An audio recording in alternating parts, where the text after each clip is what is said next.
before I put any tape on this deck at all, I want to make sure it is clean and degaussed. Magnetism can build up on the guides and the heads, so I'm going to remove that magnetism so that it doesn't erase tapes when I play them, or at the very least it can diminish playback and record performance. So I have my handy mag here. I'm plugging this into power well away from the machine. There are no tapes nearby. Blank tapes are fine, but this can erase tapes at a distance. I've turned off the power on the machine, and the only reason I have this on this side is so that you can see what I'm doing. No sudden movements here.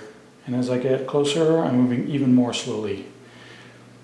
Sudden movements can cause permanent damage. You can permanently magnetize parts within this deck. And I definitely don't want to be in the situation where I can accidentally unplug the power to this. I moved past the record head very slowly. Now to the repro head.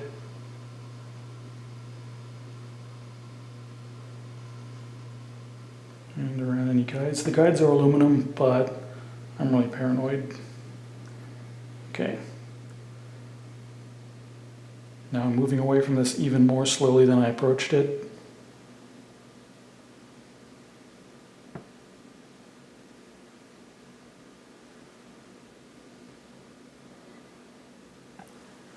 And we are clear.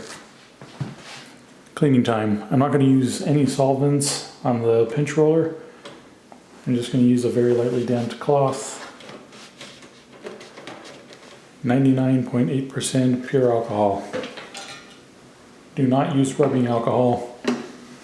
Rubbing alcohol contains water and other chemicals that can damage the heads. I usually start left to right. I'm just rotating this guide in my hand, making sure I get any crud off of this.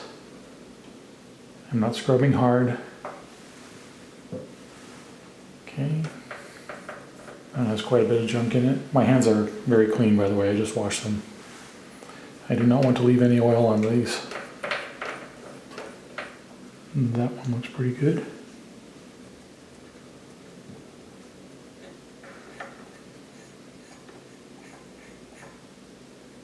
Every time a cotton swab gets too soiled, I'm going to switch to a new one.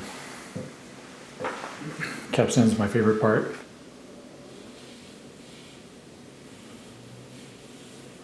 So as long as I keep finding crud on my cotton swabs, I keep cleaning. Okay, now that the tape path has had time to dry, I have my MRL calibration tape over here.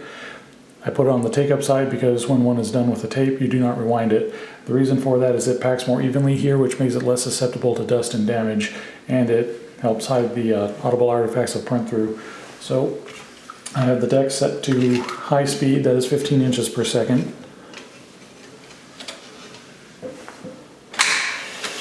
By the way, before I start here, I'm making sure that record mode has been disabled. Do not want to accidentally erase one of these tapes, they're very expensive. Now, I'll tell you here that this is an IEC equalization tape and this is an NAB equalization deck. I won't get into what that means, but normally if you're using an NAB tape with an NAB deck, you're going to read 0 across the board when everything is perfectly aligned. I'm using a lookup table to figure out what the difference is on the fly just because I don't have an NAB 1/4 inch tape. First thing I'm going to do is check playback speed.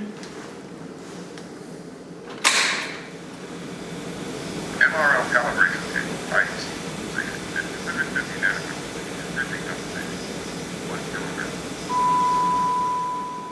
Almost exactly 1 kilohertz.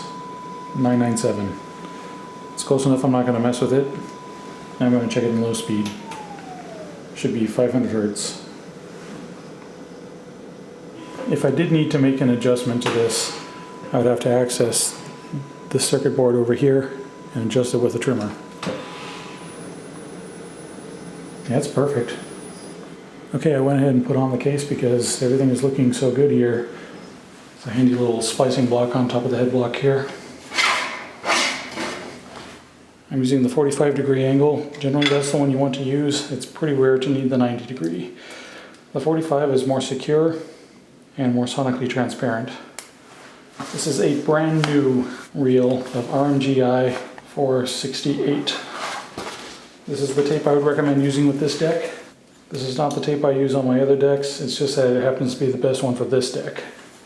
By the way, I had to degauss the razor blade before doing this too. It doesn't matter really in this case because I'm just putting leader on the tape, but if I was doing actual edits, I want to make sure that the blade is clean and degaussed, or else you'll get a little pop when you run over it.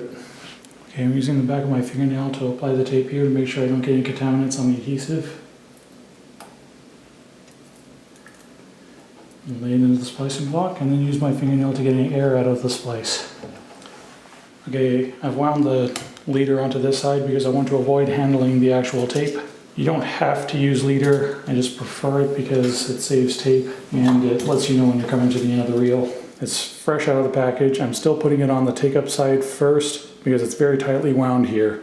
So I put it on the take-up side and then rewind it. That's called exercising the tape.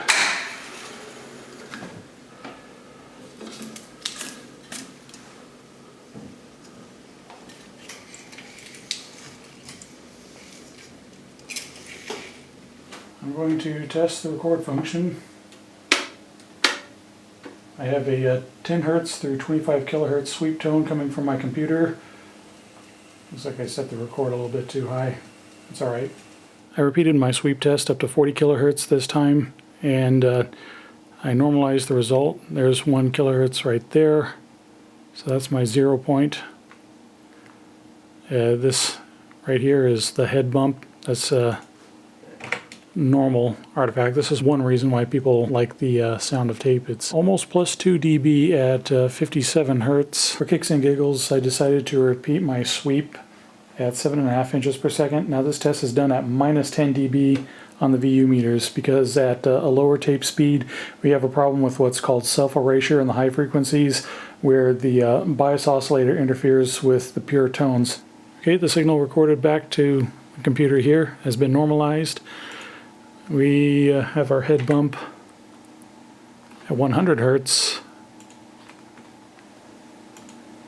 and in the high frequencies our minus 2 dB point is right about there, 20 kHz. Okay, now I'm going to test the erasure. I'm recording over the second tone sweep here, and I'm monitoring the output on my computer to make sure that it erases as much as possible. Okay, so the most important question that remains is how does it sound?